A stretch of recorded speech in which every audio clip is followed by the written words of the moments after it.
Joko Tingkir atau yang dikenal sebagai Mas Karebet adalah rata pertama dari Kerajaan Pajang yang lahir pada 18 Jumadi lahir tahun Dalmangsa 8 saat hampir subuh.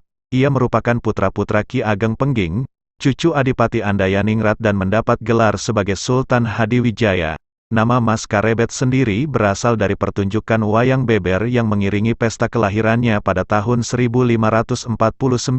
Suara beber wayang yang kemrebet akibat tiupan angin itulah yang menjadi asal-usul nama Karebet. Joko Tingkir digambarkan sebagai sosok prajurit berkulit bersih dengan kumis tipis menghiasi bibirnya. Selain itu, badan Joko Tingkir juga tampak kuat dan perawakannya sangat kekar. Sejak Kebo Kenanga meninggal dunia akibat berseteru dengan Sunan Kudus, Joko Tingkir diasuh oleh sahabat seperguruan mendiang ayahnya, yakni Ki Ageng Tingkir, Ki Ageng Ngerang, dan Ki Ageng Butuh. Dari situlah nama Joko Tingkir berasal. Sebagai putra Kebo Kenanga yang menikah dengan Nyi Ageng Pengging, di dalam tubuh Joko Tingkir mengalir darah penguasa Majapahit. Kemudian, Joko Tingkir menjadi menantu Trenggana, Sultan Demak.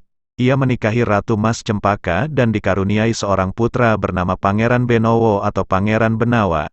Joko Tingkir dipercaya memegang kekuasaan wilayah Pajang dan berhasil mengambil alih kekuasaan dari tangan Arya Penangsang yang kala itu tewas dibunuh oleh Danang Sutawijaya. Hal tersebutlah yang menjadi cikal bakal kerajaan Islam yang sangat berpengaruh dalam penyebaran agama Islam di Pulau Jawa. Untuk menyelamatkan kerajaan Demak, Joko Tingkir atau Sultan Hadiwijaya memindahkan kerajaan Demak ke daerah Pajang yang sekarang masuk daerah Sukorejo.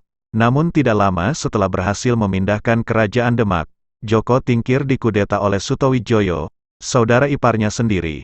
Akibat dari dikudeta tersebut, Joko Tingkir memutuskan untuk pergi dan mencari seorang guru guna merebut kembali kekuasaan kerajaan. Joko Tingkir akhirnya menemukan seorang guru di atas puncak Gunung Dieng Wonosobo, yang bernama Syekh Abdullah Kutubuddin, seorang mursyid Thariqat Qadiriyah. Ia belajar dan mendalami tentang agama Islam, hingga pada akhirnya Syekh Abdullah pun mengajari Joko Tingkir tentang makom spiritual.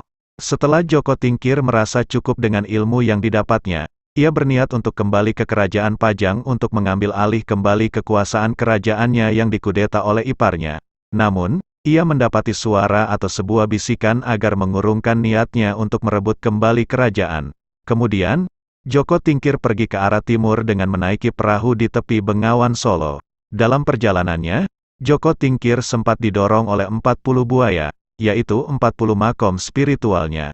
Sesampainya di desa Trikobayan, Lamongan, Joko Tingkir mendirikan pesantren yang menjadi cikal bakal pesantren di Jawa Timur. Tidak heran jika Joko Tingkir dinobatkan sebagai seorang waliullah. Pesantren yang Joko Tingkir bangun tidak mengenal diskriminasi, sehingga siapapun bisa belajar dan mengajar, tidak terkecuali para bangsawan.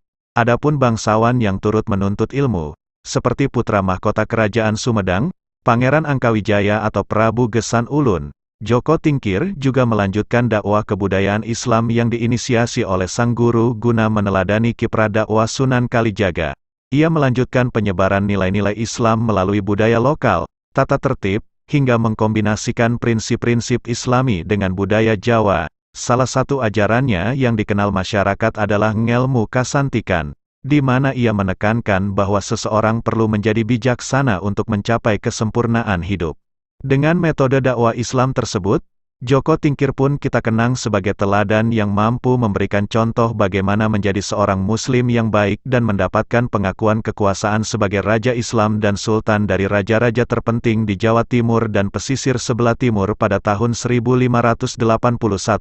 Sejak memimpin kerajaan Pajang sejak 1568 dengan gelar Sultan Hadiwijaya, Joko Tingkir berhasil menuju puncak kejayaan dengan menjadi kerajaan agraris pertanian sebagai tulang punggung perekonomian. Bahkan, selama masa kepemimpinannya, wilayah kerajaan Pajang semakin luas hingga mencapai Madiun, Blora, dan Kediri. Ada beberapa versi penyebab wafatnya Joko Tingkir. Salah satunya, Joko Tingkir dikabarkan sakit dan meninggal dunia usai pertempuran Pajang dengan Mataram Islam pada tahun 1582 Masehi. Pertempuran Pajang dengan Mataram tersebut dilatar belakangi oleh sakit hati karena menurut Sutawijaya, kerabat dekatnya diperlakukan semena-mena, bahkan dihukum mati oleh Joko Tingkir.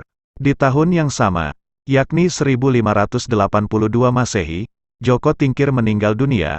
Ia dimakamkan bersama orang tua dan istrinya di Makam Butuh, Desa Gedongan, Kecamatan Plupuh, Kabupaten Sragen. Hingga kini, makam Joko Tingkir masih dirawat dan pernah beberapa kali dilakukan pemugaran, terutama pada masa Pakubuwono X.